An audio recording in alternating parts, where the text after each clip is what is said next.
న్యాయ వ్యవస్థలో అస్తవ్యస్త పరిస్థితులు, కొన్ని సందర్భాల్లో అవినీతి ఆరోపణలు, వీటి గురించి బయటి వాళ్ళు మాట్లాడడం, రాజకీయ వర్గాలు లేకపోతే సామాజిక వ్యాఖ్యాతలు చెప్పడం వేరు. స్వయంగా అత్యున్నత న్యాయస్థానమైన సుప్రీం కోర్టు న్యాయమూర్తులు, అందులోని ప్రధాన న్యాయమూర్తి కాబోతున్నటువంటి నిపుణులు చెప్పడం వేరు. సాక్షాత్తు జస్టిస్ బివి నాగరత్న గారు కొద్ది రోజుల పాటు ఆమె సుప్రీంకోర్టు ప్రధాన న్యాయమూర్తిగా కూడా ఉండబోతున్నారు. ఆమె బెంగళూరులో జిల్లాల న్యాయాధికారుల సమావేశంలో మాట్లాడుతూ ఈ వ్యాఖ్యలు చేశారు. న్యాయ వ్యవస్థలో అవినీతిని అరికట్టాల్సినటువంటి అవసరం వచ్చింది. న్యాయ వ్యవస్థ నిజాయితీగా నిక్కచ్చిగా నిలబడి ధైర్యంగా ఎలాంటి ప్రలోభాలకు ప్రభావాలకు గురి కాకుండా తీర్పులు చెప్పినప్పుడే సమాజంలో విలువలు విశ్వసనీయత నిలబడతాయని ఆమె గట్టిగా చెప్పి, గతంలో అంటే సరే జీతాలు ఇవి భత్యాలు తక్కువగా ఉండేవేమో, ఇప్పుడు వాటిని పెంచిన తర్వాత కూడా ఇటువంటివి జరుగుతుండడం అనేది మరింత అభ్యంతరకరంగా ఉంది అని ఆమె అన్నారు. న్యాయమూర్తులు అనే వాళ్ళకి ధైర్యం ఉండాలి, నిలబడాలి గట్టిగా, కొన్ని నమ్మకాలతో వాళ్ళు పని చేయాలి.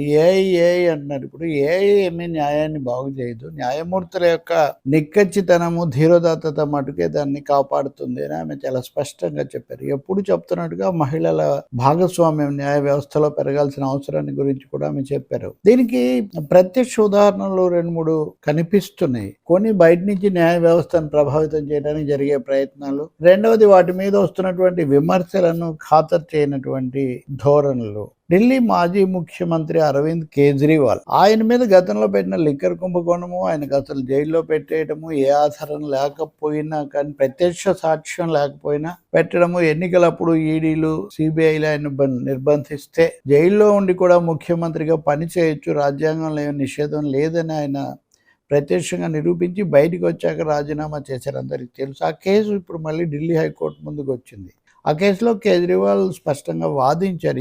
ఈ కేసు ఢిల్లీ హైకోర్టులో విచారించడం ప్రస్తుత న్యాయమూర్తి, దాన్ని చూస్తున్న న్యాయమూర్తి జస్టిస్ వర్ణకాంతి శర్మ నా పట్ల బయాస్తో, వ్యతిరేక భావనతో ఆమె ఉన్నారు.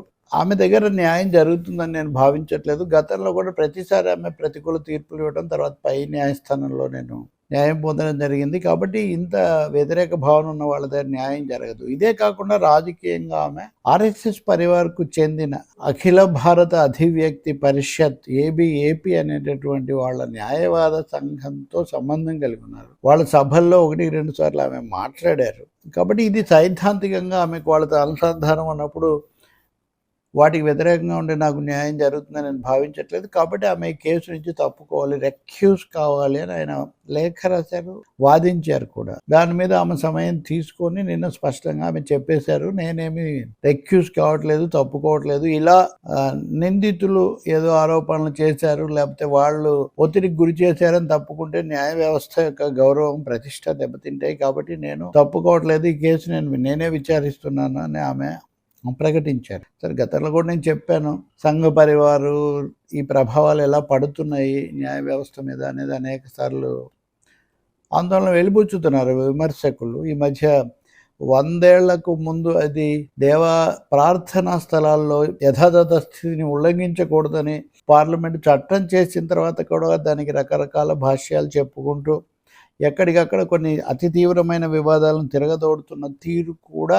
ఈ ప్రభావానికి ఒక నిదర్శనం అనే అభిప్రాయం బలంగా ఉంది. వ్యక్తిగతంగా ఎవరికి ఉద్దేశాలు ఆపాదించడం కాదు, ఇక్కడ తీర్పులకు ఉద్దేశాలు ఆపాదించకూడదు, వాళ్ళకు ఉన్న వాళ్ళ మీద విమర్శలు చేయొచ్చు. అలాగే ముంబై హైకోర్టులో కూడా కక్షిదారు న్యాయమూర్తి మీద మీడియా గోష్ఠిలో కొన్ని ఆరోపణలు చేశారు. కోర్టు వాటిని పరిగణనలోకి తీసుకోలేదు, ఆయనకు నోటీసు ఇచ్చింది. ఇవన్నీ ఒక ఎత్తు అయితే, ఇంకో 2 ఉదాహరణలు. ఒక పెద్ద ఉదాహరణ, రాహుల్ గాంధీ పౌరసత్వం, ఈ అంశం మీద కేసు, ద్వంద్వ పౌరసత్వం కేసు. ఆయన కొంతకాలం బ్రిటన్లో కూడా పౌరసత్వం కలిగి ఉన్నారు. అప్పుడు ఏకకాలంలో ఆయనకు భారత పౌరసత్వం కూడా ఉంది. ఇలా ఉండడం చాలా పొరపాటు, ఇలా ఉండడం రాజ్యాంగ విరుద్ధం. కాబట్టి ఆయనను అనర్హుడుగా ప్రకటించాలని కర్ణాటకకు చెందిన బీజేపీ కార్యకర్త విజయ్ శిషిర్ సంథింగ్, ఆయన కేసు వేశారు లక్నో హైకోర్టు లక్నో బెంచ్లో, అలహాబాద్ హైకోర్టు లక్నో బెంచ్లో. దాన్ని విచారించినటువంటి న్యాయమూర్తి జస్టిస్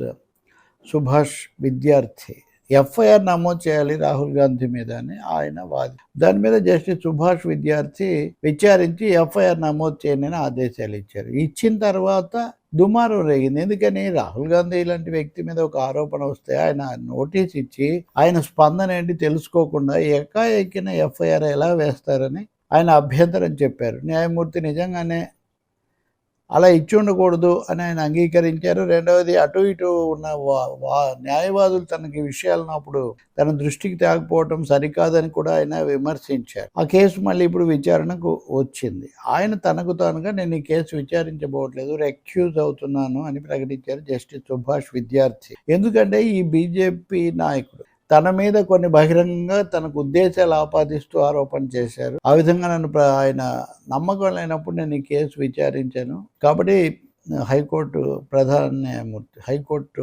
న్యాయమూర్తి దీని మీద ఎవరో ఒకరిని వేరే వాళ్ళకి అప్పగించాలని చెప్పి ఆయన అభ్యర్థించారు. సరే, ఇలా చేయనవసరం లేదని కొంతమంది చెప్తున్నారు, కానీ ఆయన అడిగారు.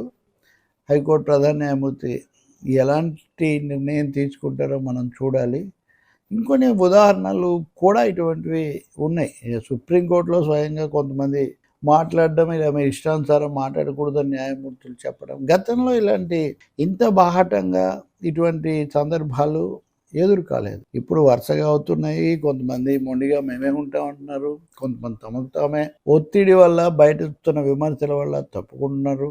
ఈ మధ్య మరీ ముఖ్యంగా సర్ ప్రక్రియ మీద సుప్రీంకోర్టు ఇచ్చిన ఉత్తర్వులు దిగ్భ్రాంతి కలిగించాయి. ఒక్కసారి ఓటు హక్కు తీసేస్తే ఒకసారి ఓటేసే అవకాశం లేకపోతే ఓటు హక్కు తీసేసినట్టు కాదని ఒకసారి చెప్పారు. రెండోసారి ఏమో ఇప్పుడు సర్లో తొలగించిన ఓట్ల కంటే తక్కువ తేడాతో మీరు ఓడిపోతే అప్పుడు న్యాయస్థానానికి రండి, మేము మళ్ళీ విచారిస్తామన్నారు. ఇదేలా, అసలు ఏం న్యాయం ఇది అని చాలామంది దిగ్భ్రాంతి వ్యక్తం చేశారు.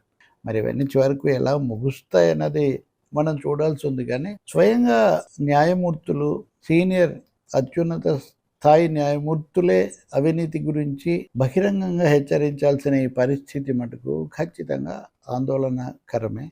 దీన్ని ఆధారం చేసుకొని న్యాయమూర్తులను లేదా న్యాయ వ్యవస్థలో జోక్యం చేసుకోవడానికి పాలకపక్షం, కేంద్రంలో పాలకపక్షం మరి ముఖ్యంగా ప్రయత్నిస్తే అది కూడా అనుమతించడానికి న్యాయ వ్యవస్థ ప్రక్షాళన జరగాలి, ప్రజాస్వామీకరణ కూడా జరగాలి. అదే సమయంలో ప్రభుత్వం యొక్క ప్రభావం, ఒత్తిడి ఉండకూడదు.